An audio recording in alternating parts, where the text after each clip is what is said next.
लेकिन अगर डाइजेस्ट करोगे तो आपको फायदा होगा एंड में। आप ही के फायदे की बात हो रही है यहाँ पे, अगर ध्यान से सुनोगे तो। ज्यादातर क्या होता है, वो लोग जो इस इल्यूजन में है कि हम मिडिल क्लास में हैं, अगर वो मानो लाख रुपए महीने का कमा रहे हैं तो एक बहुत बड़ा चंक उनकी सैलरी का पहले तो टैक्सेस में चला जाएगा। प्लस सबसे पहला क्या थॉट आता है माइंड में उन लोगों के, क्योंकि इंडिया कहने के लिए बहुत आगे बढ़ रही है, लेकिन अभी भी बहुत सारे ऐसे लोग हैं जिनकी सोच बहुत ही कंजर्वेटिव है कि अरे मैं कमा तो रहा हूं, तुम्हें काम करने की क्या जरूरत है। या फिर इसका अपोजिट भी हो सकता है कि वाइफ आकर के कहे कि तुम कमा तो रहे हो, मुझे काम करने की क्या जरूरत है। और बहुत केसेस में क्या होता है कि कमाने वाला एक मेंबर है फैमिली में, वाइफ भी उस पर डिपेंड है, बच्चे भी उस पर डिपेंड है, माँ बाप भी उस पर डिपेंड है, और वो कह रहे हैं मैं मिडिल क्लास हूं। अरे घोचू पहले कैलकुलेट तो कर। मतलब हाउस होल्ड इनकम क्या है उसको डिवाइड करना नंबर ऑफ मेंबर्स से। अगर आज माँ बाप की एज बढ़ रही है तो खर्चे भी बढ़ने वाले हैं।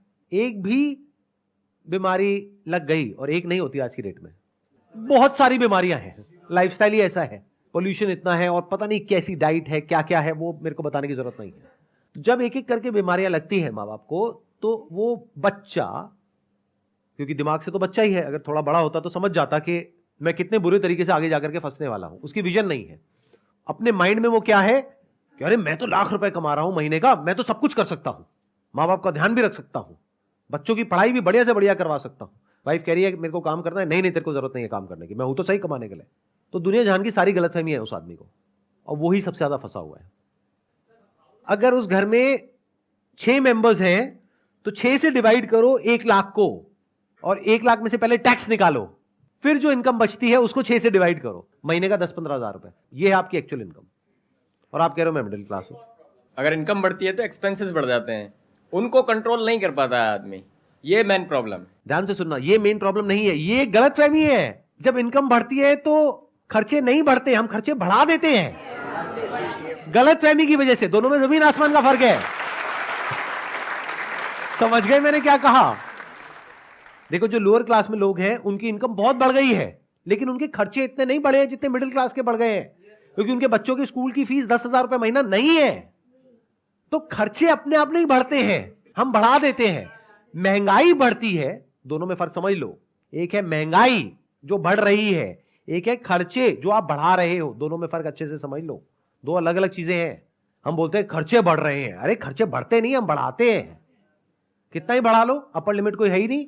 हाँ सर, ना चाहते हुए हमारे खर्चे बढ़ जाते हैं, क्योंकि हम नहीं चाहते लेकिन वाइफ चाहती हैं, तो हमारी मजबूरी आती है। तो वाइफ क्या चाहती है? वाइफ के सर कुछ ना कुछ ड्रीम्स होते हैं, कुछ ना कुछ एक्सपेक्टेशंस होती हैं। ये वाइफ सब को बोलो कि अगर अपने ड्रीम्स पूरे करने हैं तो खुद कमाओ और खर्चो जितना खर्चना है। खर्चे हम क्यों बढ़ाते हैं? लगाओ दिमाग। मतलब मैंने अभी कहा कि खर्चे बढ़ते नहीं है, महंगाई बढ़ती है, खर्चे हम बढ़ाते हैं। अब क्यों बढ़ाते हैं? गलतफहमी होती है कि हम बहुत अमीर हैं, जबकि एक्चुअल में नहीं है, और ये हमें कोई बताने वाला नहीं है। और हम अपने आप को कंपेयर कर रहे हैं ऐसे लोगों से जिनकी हो सकता है कमाई हमसे बहुत ज्यादा है, बट हमें अंदर की बात पता ही नहीं है। या ये भी हो सकता है ऐसे लोगों से कंपेयर कर रहे हैं जो खुद भी बेवकूफ है। ज्यादातर ऐसा होता है कि आपकी कंपनी में कोई है बंदा जो साथ में एक ही लेवल पर है, वो जाकर के गाड़ी लेकर के आ गया, अब आपके अंदर खुजली हो रही है कि मुझे भी गाड़ी चाहिए और इससे बढ़िया चाहिए। अरे वो बेवकूफ है, वो मरने वाला है, तो आपको भी मरना है। जैसे बचपन में बोलते नहीं थे कि तेरा दोस्त कुएं में कूदेगा तो तू भी कूदेगा क्या? कितनी बेसिक सी बात है, बट हमको ये बातें समझ ही नहीं आती हैं। उधर से बैंक तैयार बैठा है, रोज मैसेज आते हैं कि अब आपकी लिमिट बढ़ गई है, आपको पर्सनल लोन मिल रहा है। फिर हम जाकर के फंसते हैं क्रेडिट के ट्रैप में, which is such a big trap that you can't even imagine in the wildest of your dreams.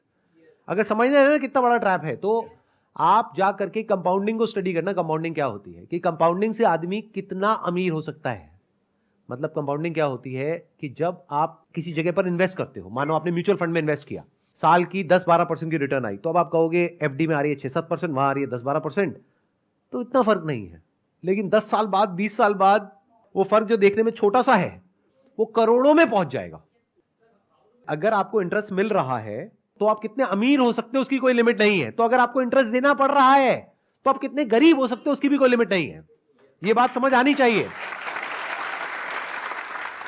किसी भी तरह का आप क्रेडिट लेते हो उसके ऊपर इंटरेस्ट लगता है, इंटरेस्ट के ऊपर फिर इंटरेस्ट लगता है, प्रिंसिपल अमाउंट पे भी इंटरेस्ट लगता है, इंटरेस्ट के ऊपर भी इंटरेस्ट लगता है, और वो बढ़ते बढ़ते इतना हो जाता है जितना हमने सपने में भी नहीं सोचा होता है। लिया होता है 5 लाख रुपए, देना पड़ता है 10 लाख, 15 लाख, 20 लाख, कोई लिमिट ही नहीं है।